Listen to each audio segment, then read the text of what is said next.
नमस्कार साथियों, government college जनता के यूट्यूब चैनल पर आपका स्वागत है।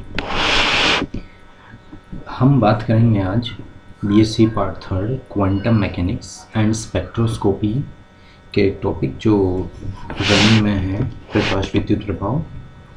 उसका जो एक सब टॉपिक है आइंस्टीन का प्रकाश विद्युत समीकरण, उसके बारे में।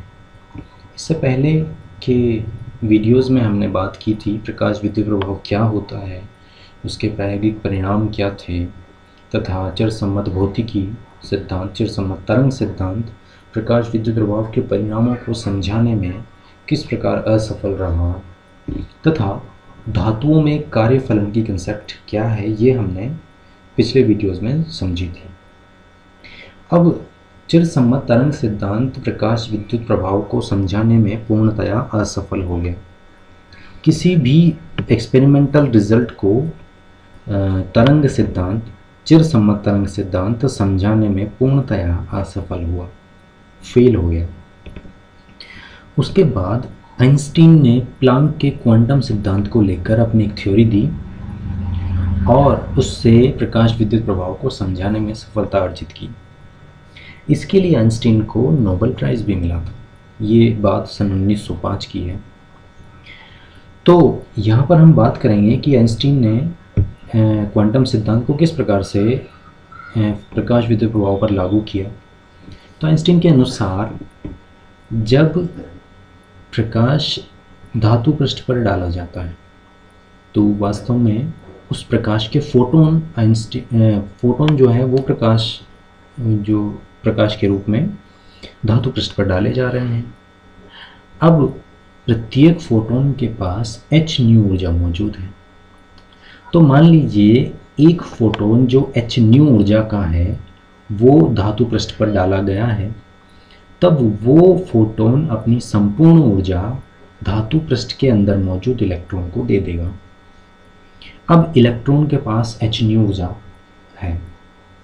अब इस ऊर्जा का उपयोग वो दो तरीके से कर सकता है। अगर ये ऊर्जा उस इलेक्ट्रॉन के कार्यफलन से अधिक है, अगर इलेक्ट्रॉन को प्राप्त हुई h न्यू ऊर्जा इलेक्ट्रॉन उस धातु के कार्यफलन से अधिक है, तो इलेक्ट्रॉन इस h न्यू ऊर्जा के एक भाग को जो कार्यफलन के बराबर होगा उसे ग्रहण करेगा और धातु के पृष्ठ से बाहर आ जाएगा। इसके बाद भी उसके पास कुछ ऊर्जा शेष है, चूंकि h न्यू ऊर्जा है वो कार्यफलन से अधिक थी, तो इसका कुछ भाग लेकर जो कार्यफलन के बराबर था उसे लेकर इलेक्ट्रॉन धातु के पृष्ठ से बाहर आ गया है। अब जो शेष ऊर्जा है वो इलेक्ट्रॉन को गतिज ऊर्जा के रूप में प्राप्त होगा। जैसा कि यहाँ पे लिखा हुआ है कि आइंस्टीन के अनुसार जब h न्यू ऊर्जा का फोटोन धातु पृष्ठ पर आपतित होता है तो वह फोटोन अपनी संपूर्ण ऊर्जा इलेक्ट्रॉन को दे देगा तथा उस ऊर्जा का कुछ भाग इलेक्ट्रॉन को धातु पृष्ठ से बाहर निकालने में काम आएगा और वो भाग क्या कहलाएगा, कार्यफलन, तथा शेष भाग उसी उत्सर्जित इलेक्ट्रॉन की गतिज ऊर्जा के रूप में प्राप्त हो जाएगा। अब यहाँ पर ऊर्जा संरक्षण का नियम अगर हम लगाएं तो उस इलेक्ट्रॉन को जो प्राप्त हुई गतिज ऊर्जा है, अधिकतम गतिज ऊर्जा है, जो कि उसी एनर्जी का, उसी ऊर्जा का भाग होगा जो उसे फोटोन के द्वारा प्राप्त हुई थी। तो इलेक्ट्रॉन को कुल प्राप्त ऊर्जा थी h न्यू, उसका एक हिस्सा कार्यफलन के रूप में प्राप्त हो गया तो h न्यू माइनस 5, और ये किसके बराबर है, ये 1/2 mv² मैक्सिमम के बराबर। ये है उस इलेक्ट्रॉन की अधिकतम गतिज ऊर्जा का मान। इस समीकरण को हम इस प्रकार लिख सकते हैं, h न्यू बराबर 5 + 1/2 mv² मैक्सिमम। तो h न्यू इलेक्ट्रॉन को प्राप्त कुल ऊर्जा है, ये है कार्यफलन प्लस इलेक्ट्रॉन की अधिकतम गतिज ऊर्जा। अब यदि मान लीजिए न्यू नॉट वह आवृत्ति है जिससे कम आवृत्ति पर धातु से इलेक्ट्रॉन का उत्सर्जन संभव नहीं हो, इसे हम थ्रेशोल्ड फ्रीक्वेंसी या देहली आवृत्ति कहते हैं। और इस देहली आवृत्ति के संगत ऊर्जा कार्यफलन कहलाती है, यह हम पिछले वीडियो में बात कर चुके हैं। तो देहली आवृत्ति के संगत ऊर्जा होगी E equal to H nu not है, तो एच न्यू नॉट ऊर्जा है कार्यफलन के बराबर। तो फाई का मान हम एच न्यू नॉट यदि ऊपर वाली समीकरण में पुट कर दें तो हमें प्राप्त होगा कि अधिकतम गतिज ऊर्जा का मान इलेक्ट्रॉन को प्राप्त कुल ऊर्जा तथा कार्यफलन के अंतर के बराबर होगा। ऊर्जा संरक्षण का नियम यहाँ पर पूर्णतः लागू हो रहा है। तो 1/2 mv² maximum is equal to H nu minus nu not होगा। और ये समीकरण नंबर 3 आइंस्टीन की प्रकाश विद्युत समीकरण कहलाती है।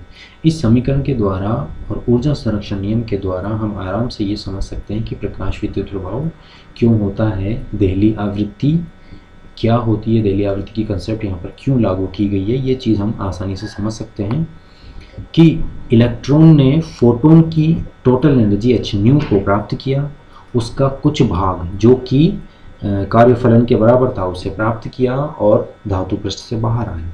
यदि शेष बची हुई ऊर्जा भी है उसके पास तो उसे गतिज ऊर्जा के रूप में प्राप्त हो जाएगी। अब यदि मान लीजिए एच न्यू जो ऊर्जा है, जो फोटोन की ऊर्जा इलेक्ट्रॉन को प्राप्त हो रही है, यदि वो कार्यफलन से भी कम हो तो फोटोन उस ऊर्जा को इलेक्ट्रॉन को तो देगा, लेकिन इलेक्ट्रॉन के लिए वो ऊर्जा कार्यफलन से कम है, तो इलेक्ट्रॉन उस ऊर्जा को ग्रहण करने के पश्चात भी धातु के पृष्ठ से बाहर नहीं आ पाएगा, क्योंकि जो इलेक्ट्रॉन को फोटोन के द्वारा ऊर्जा प्राप्त हुई है उस ऊर्जा के संगत जो आवृत्ति थी न्यू, वो न्यू नॉट के बराबर नहीं है, देहली आवृत्ति के बराबर नहीं है। अतः कार्यफलन के बराबर ऊर्जा इलेक्ट्रॉन को प्राप्त नहीं हुई और इस स्थिति में इलेक्ट्रॉन धातु पृष्ठ से किसी भी सूरत में बाहर नहीं आ सकता। तो ये आवश्यक है कि इलेक्ट्रॉन को कार्यफलन के बराबर तो कम से कम ऊर्जा दी जाए ताकि वो धातु पृष्ठ से बाहर आ सके। इसके पश्चात यदि कुछ ऊर्जा बाकी है तो वो उस इलेक्ट्रॉन की गतिज ऊर्जा के रूप में प्राप्त हो जाएगी। आगे के टॉपिक में हम बात करेंगे कि किस प्रकार आइंस्टीन ने प्रकाश विद्युत प्रभाव के प्रयोग के सभी परिणामों को एक एक करके समझाया।